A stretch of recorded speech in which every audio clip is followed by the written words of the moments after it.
बच्चों, कैसे हो? आइए आज हम बसंत पुस्तक से पाठ 1 शीर्षक हम पंछी उन्मुक्त गगन के कविता। कवि हैं इसके शिवमंगल सिंह सुमन। बच्चों, कवि शिवमंगल सिंह सुमन ने अपनी कविता हम पंछी उन्मुक्त गगन के में आज़ादी के महत्व के बारे में बताया है। इसी कवि ने पिंजरे में बंद पक्षियों के माध्यम से दर्शाना चाहा है। पक्षी अपनी व्यथा इस प्रकार प्रकट करते हैं, अपना दुख इस प्रकार प्रकट करते हैं। हम खुले आकाश में विचरण करने वाले पक्षी हैं। पिंजरे में बंद होकर हम न तो खुश रहेंगे और न ही मधुर स्वर में गा पाएंगे। पिंजरा चाहे सोने का ही हो, लेकिन उसकी तीलियों से टकरा टकरा कर हमारे कोमल पंख टूट जाएंगे। हम तो नदी झरनों का बहता जल पीने वाले हैं। पिंजरे में तो हम भूखे प्यासे मर जाएंगे। ये सब कुछ बच्चों पक्षी कह रहे हैं, क्योंकि पराधीनता में मिलने वाले विभिन्न व्यंजन हमें लुभा नहीं सकते।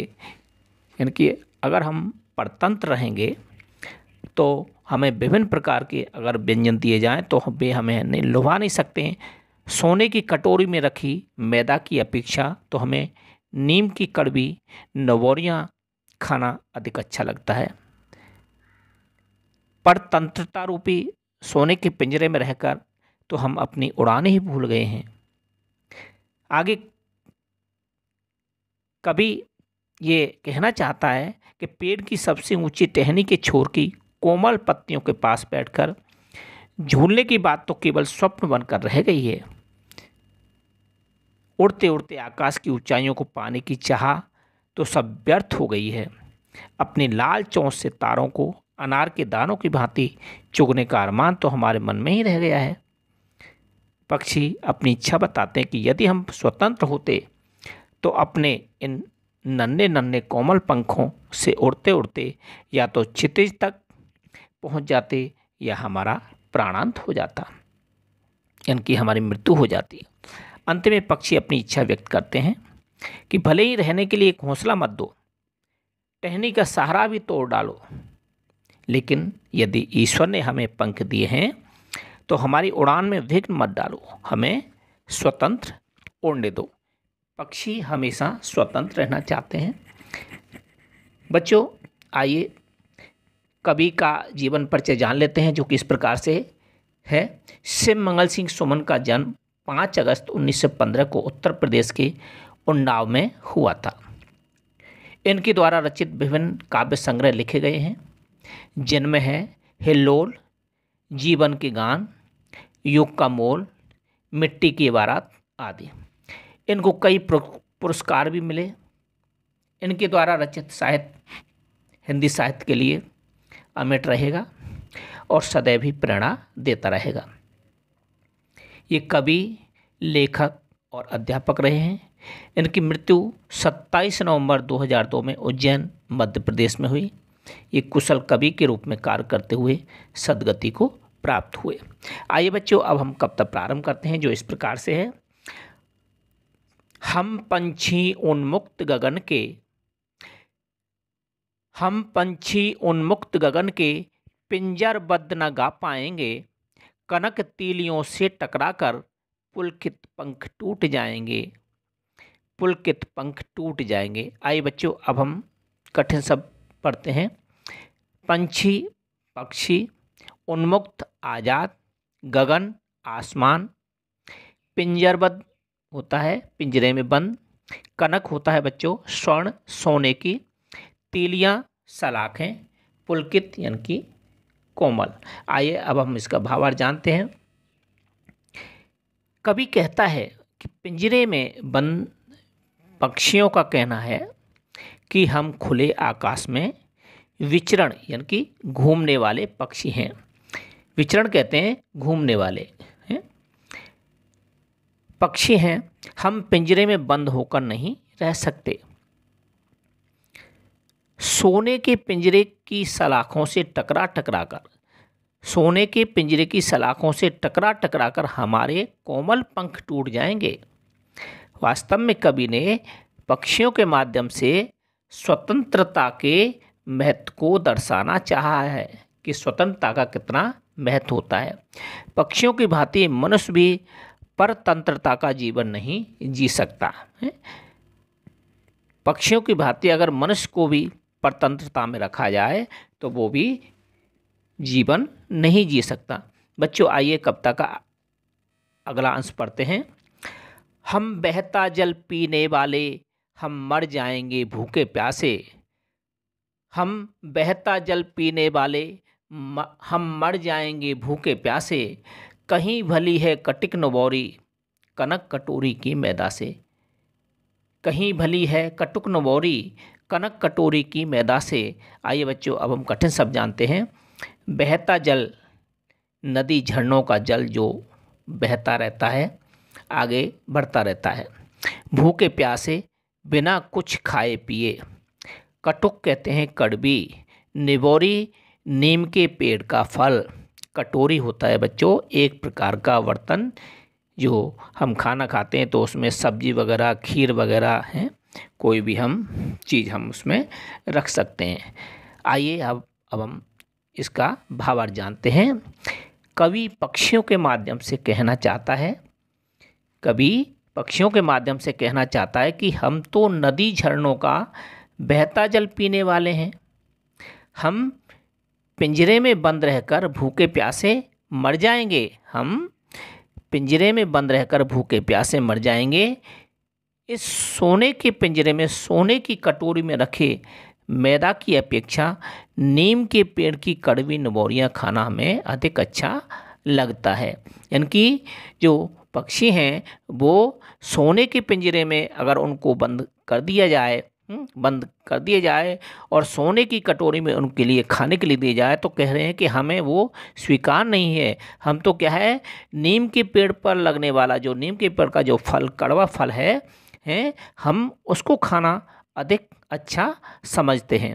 वास्तव में पक्षी खुले वातावरण में घूम घूम कर, बहता जल पीकर और नीम की नबोरियाँ खाकर ही खुश रहना चाहते हैं। आइए अब हम कविता का आगे का भाग पढ़ते हैं। स्वर्ण श्रृंखला के बंधन में, स्वर्ण श्रृंखला के बंधन में अपनी गति उड़ान सब भूले। बस सपनों में देख रहे हैं तरकी फुनगी पर के झूले। स्वर्ण श्रृंखला के बंधन में अपनी गति उड़ान सब भूले। बस सपनों में देख रहे हैं तरकी फुनगी पर के झूले। आइए बच्चों अब हम इसके कठिन शब्द जानते हैं। स्वर्ण श्रृंखला, सोने की सलाखों से निर्मित पिंजरा। सुख सुविधाएं, सुख सुविधाएं। बंधन, परतंत्रता यानी कि बांधना। तरु माने पेड़, फुनगी माने पेड़ की सबसे ऊंची टहनी का सिरा, सबसे ऊंची टहनी का सिरा। आइए अब हम भावार्थ जानते हैं इसका।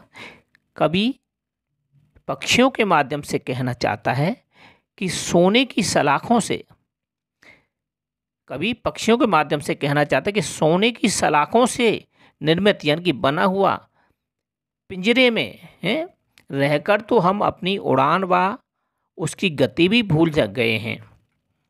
सोने के पिंजरे में हम रह करके अपनी उड़ान व उसकी गति भी भूल गए हैं। अब तो केवल सपनों में ही यह सोचते हैं कि पेड़ की सबसे ऊंची चोटी पर झूल रहे हैं। पक्षी देखिए, पक्षी भी सपने देखते हैं, सपने देख रहे हैं पक्षी, कह रहे हैं कि सपनों में ही हम ये सोचते हैं कि पेड़ की सबसे ऊंची चोटी पर झूल रहे हैं और अपने जीवन का आनंद ले रहे हैं। सपने में भी वो पेड़ की वो सबसे ऊंची चोटी पर झूल रहे हैं और जीवन का आनंद ले रहे हैं। आइए बच्चों अब हम कविता का अगला भाग पढ़ते हैं। ऐसे थे अरमान की उड़ते, नीले नभ की सीमा पाने। लाल किरण सी चोंच खोल, चुगते तारक अनार के दाने। ऐसे थे अरमान की उड़ते, नीले नभ की सीमा पाने। लाल किरण की चोंच खोल, चुगते तारक अनार के दाने। आइए बच्चों अब हम कठिन शब्द जान लेते हैं। अरमान कहते हैं बच्चों इच्छा, नभ आकाश आसमान, सीमा हद, तारक तारक अनार, तारे रूपी अनार के दाने, यानी कि जो आकाश में जो तारे दिखाई देते हैं उसको कवि ने अनार के दाने बोला है। रात्रि में जब तारे टिमटिमाते हैं तो ऐसे मालूम पड़ता है जैसे अनार के दाने चमक रहे हों। आइए भावार्थ जानते हैं बच्चों।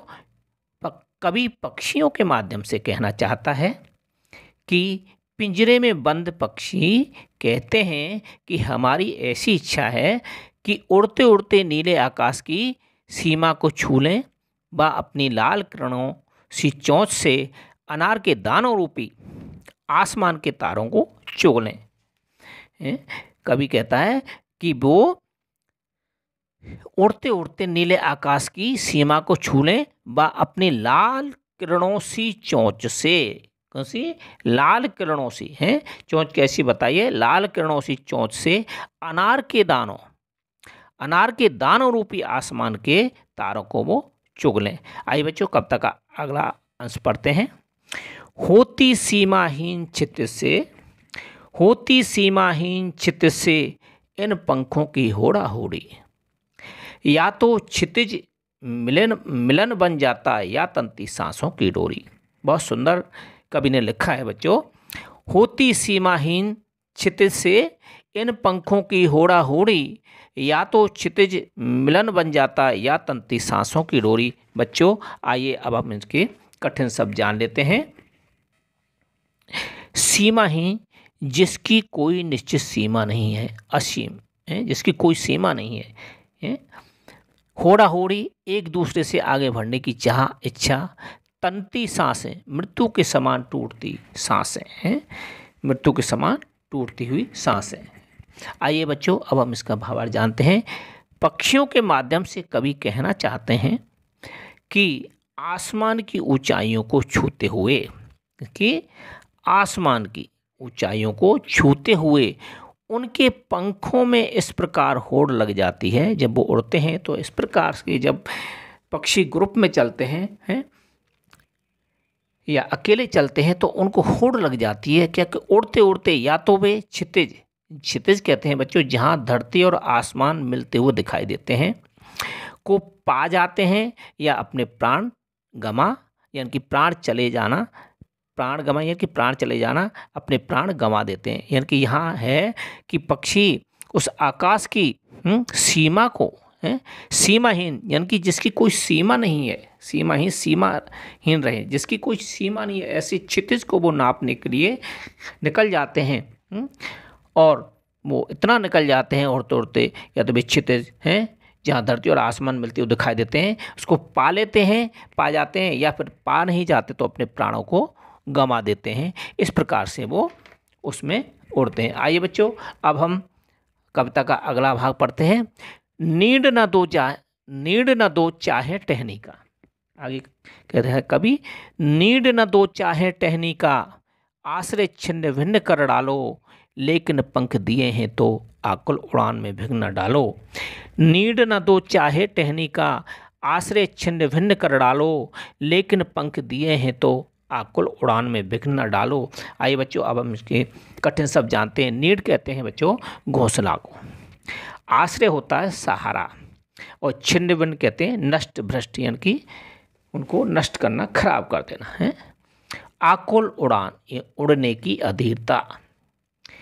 विघ्न कहते हैं बाधा, रुकावट। आइए बच्चों अब हम इसकी का भावार्थ जान लेते हैं, जो इस प्रकार से है। पक्षियों के माध्यम से कवि कहना चाहता है कि पक्षियों की इच्छा है कि चाहे उन्हें रहने के लिए घोंसला ना दो।